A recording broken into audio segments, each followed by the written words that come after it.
Live from our 7 Tasmania studios, your nightly news with Joe Palmer begins now. Good evening, everyone. Armed attackers are on the run as police investigate a drive-by shooting at Bridgewater last night. Witnesses say they ran down a motorcyclist in their car, attacked him with a bat and then shot him in the leg. Detectives believe it was a targeted attack. A suburban street blocked off by police as a shooting disturbs what was a pleasant summer's evening. Bullet casings still lying on Albion Road after a motorcyclist was attacked here at 7:30. The car hit the motorbike and the guy got out the motorbike and hit him with a bat and then shot him. He was shaking, he was in shock, I think. The 26-year-old man ended up next to this fence, neighbours rushing to help with a bullet wound on his leg. We had 2 neighbours that came out with first aid kits. They all tried to look at the wound, try and dress the wound and keep him calm. Police are looking for the occupants of a green Hyundai sedan, which was later recovered a few streets away. And thankfully, the man is in a stable condition at the Royal Hobart Hospital. Police are yet to recover the firearm. They say a disagreement is behind this attack and believe they know who is responsible. Investigations suggest it's not linked to a shooting on the same street in August that left a 24-year-old with critical injuries. There's a really strong message we want to send, and that is these young men have to find another way to settle their differences. This isn't the way to do it, there must be another way. So we'd encourage them to put down their guns and to find a better way to settle their differences. Detectives believe the people involved were known to each other and there's no ongoing threat to the community here, but they have described this as a dangerous incident. Any time a firearm is used in any violent circumstances, particularly where an injury is caused, there is always a risk of death. That's why we take these crimes so seriously. A neighbourhood left reeling from the incident, including an innocent 11-year-old bystander. So he's 11 and he saw the whole thing? Yes. That must be pretty tough for an 11-year-old to go through. Yes. Everyone's really lived around here. I've got the best neighbours I've ever had in my entire life. So for this to happen, it's just unfortunate. Anyone with information can provide it anonymously through Crime Stoppers. Michael Breen, 7 Tasmania News. A young Tasmanian woman was stabbed during an armed robbery in Devonport last night. The Domino's employee was held up at knife point and wounded by the perpetrators, who stole not only cash but also the till itself. Just after 10:30 last night, 2 women entered the pizza store armed with a knife, stabbing the 21-year-old before taking off with the till. This morning, nearby businesses were shocked by the news. I really feel for the young lady. I just hope that the powers that be do something to help. We'll have a meeting with our staff and just inform them and sort of go through some procedures on what to do. Try and make everyone aware and keep everyone safe. The young Domino's worker was treated for a knife wound to her arm at the Northwest Regional Hospital. 2 women have since been interviewed by police and remain in custody. Canoe and Surf was open late last night for Christmas trading and says the area has experienced a recent spike in crime. It's definitely an increase. It's definitely an increase around the town, and we've noticed a lot of theft this year. Like, it's every day. It's not every other day, it's every day. Domino's released a statement this afternoon saying it's saddened one of its staff members was the victim of an armed robbery and that its #1 priority is her well-being, as is supporting the entire team. It's crazy to think that anything like that would come up and happen. Like, you think just a quiet little town, you don't think anything like, so you'd expect that in a suburban area, but when something happens locally, it really does rock the place. Anyone who witnessed the incident or saw 2 females running near Oldacre Street at around 10:30 is asked to contact Tasmania Police. Jessie Gilmour, 7 Tasmania News. Police have pressed charges over an incident at Howrah yesterday. Police say a man received a deep laceration to his hand during the disturbance at a Buckingham Drive property. A 29-year-old has been charged with assault and breach of restraint order. As our emergency rooms struggle to cope under increasing demand, the government has today committed to hiring additional staff to ease the pressure. It's a move that's been labelled a band-aid solution by some, but gratefully welcomed by the peak medical body. The cover's starting to come off one of our biggest public projects in recent history, the Royal Hobart Hospital redevelopment. Desperately needed extra space that's still to come online as demand continues to chronically outstrip supply. The Royal Hobart Hospital has never been busier. We're seeing increased numbers of presentations and increased numbers of people who require a bed. They're patients who need to be admitted. In fact, it's up by more than 20%. The government today announcing $5 million in new ongoing funding to hire more staff in the embattled emergency room. The hospital boss is using it to employ 5 senior doctors, 10 residents, allied health staff and nurses. This is staffing that we require. This is staffing that the emergency department predominantly and other areas require. And it's recurrent funding. This is what we need. This is how we will provide better care. What it'll do is mean that we can continue to provide high quality care to the public of Hobart and provide the staff at the Royal in the emergency room with the respite that they need to continue doing the good work that they do. But the opposition labelled the plans a band-aid solution. This will only go so far to recruit the staff that are needed. And given there are no new beds announced by the Minister today, it still remains unclear to me as to where patients are supposed to transition from the ED to. It's a drop in the ocean. It's good that it's recurrent, but it's not strategic. Like, what is it? Where are the beds attached to these staff? Also announced an investigation into expanding the ED to accommodate more patients. Michelle Wisby, 7 Tasmania News. Flash floods and heavy rainfall could be on the way for Tasmania this weekend, with up to 150 millimetres predicted to drench the northeast. It's prompted a warning from emergency services to prepare homes and steer clear of hazardous floodwaters. It's been a sunny start to the Tasmanian summer, but that's about to change. Effectively a 3-day rainfall event for the northeast. We're expecting 25 to 35 millimetres to fall into the northeast later today. It's expected 100 to 150 millimetres could fall across the northeast.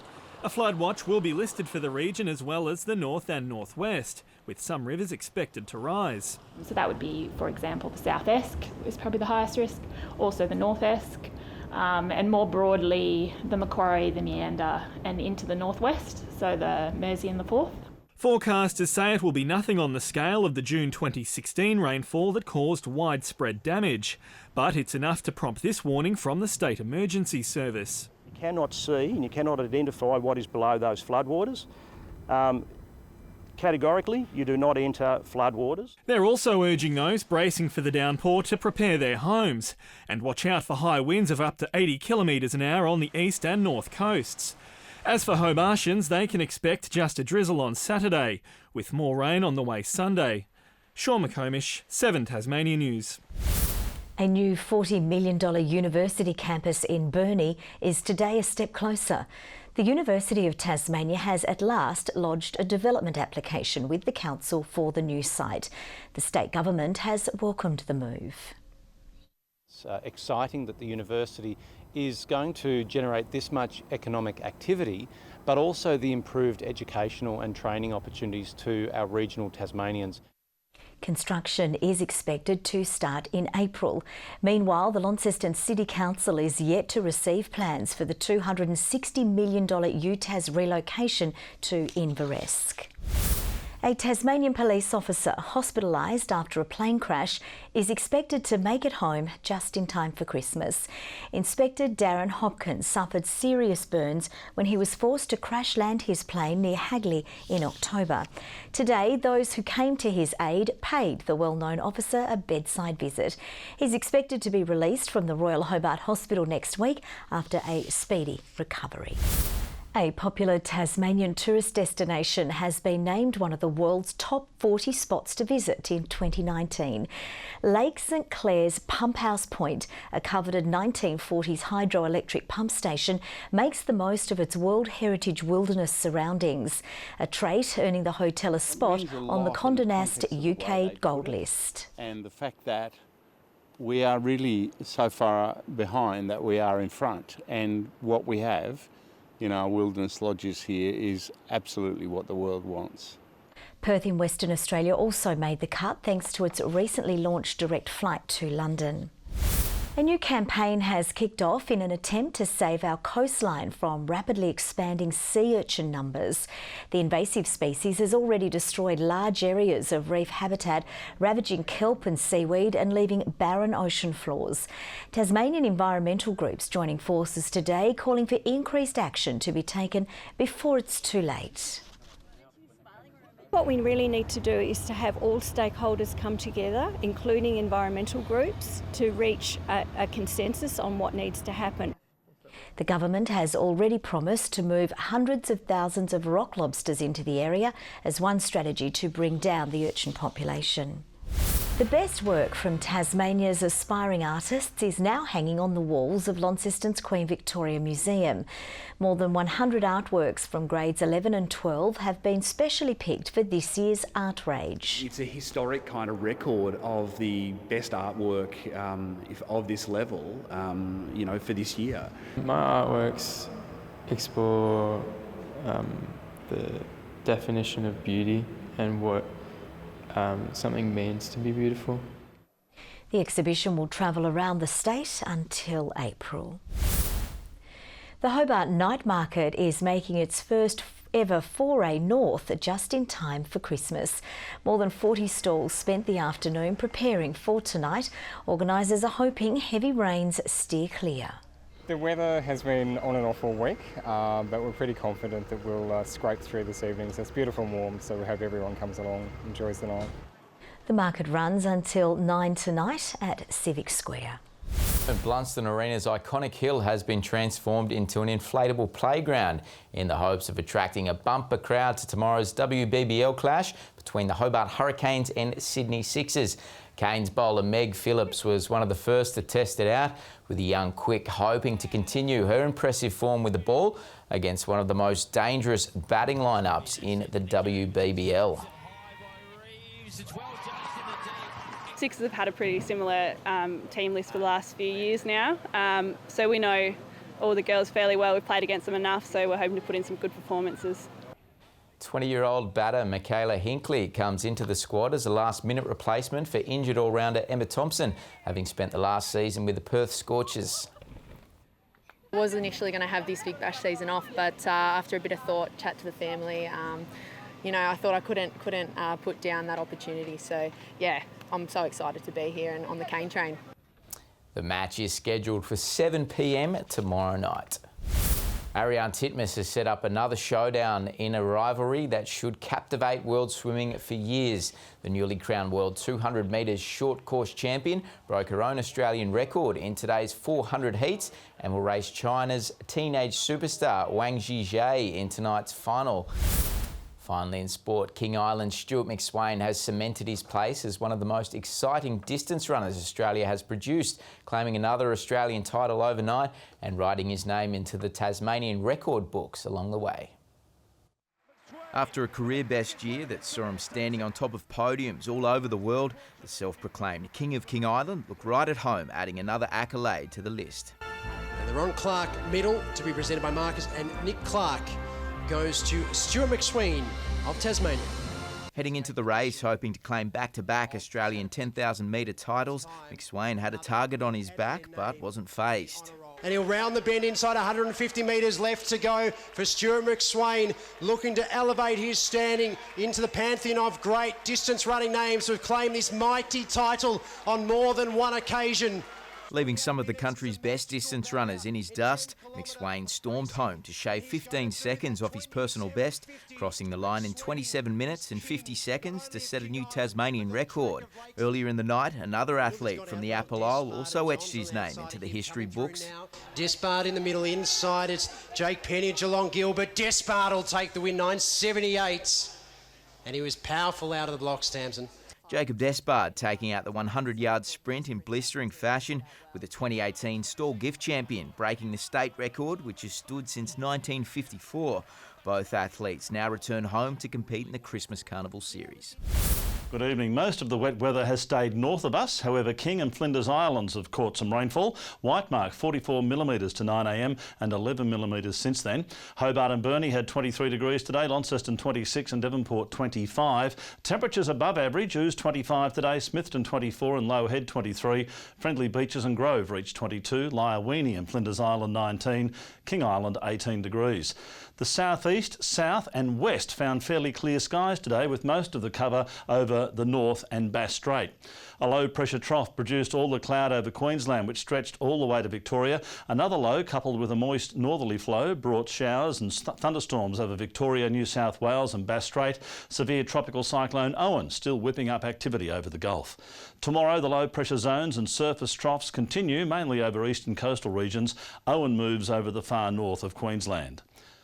Winds east-northeasterly at 15 to 25 knots, reaching 30 knots over the north and southwest at times. Easterlies over the lakes at 10 to 20 knots. Strong wind warning for waters between Sandy Cape and St Helens Point, and also from southeast Cape to Low Rocky Point.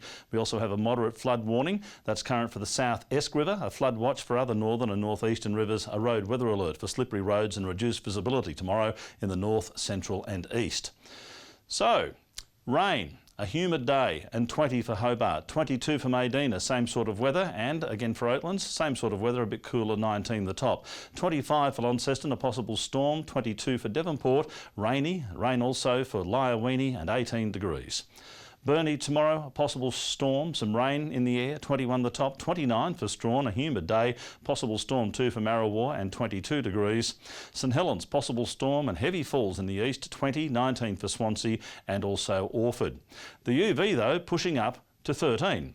On Sunday, rain tending to showers during the day, isolated thunderstorms and locally heavy falls again. Showers easing during Monday afternoon before contracting to the west and south in the evening. A possible shower mainly over the north on Tuesday, a cloudy day elsewhere. A possible shower or storm for Perth tomorrow. Showers over Adelaide and Melbourne, storms for Brisbane and Darwin, so we're not alone. The only sunny spots are Alice Springs and Broome. And here are the current conditions, a few showers over Launceston already, and Joe, that's all from me. Thanks for that, Murph. That's all from the team. Good night.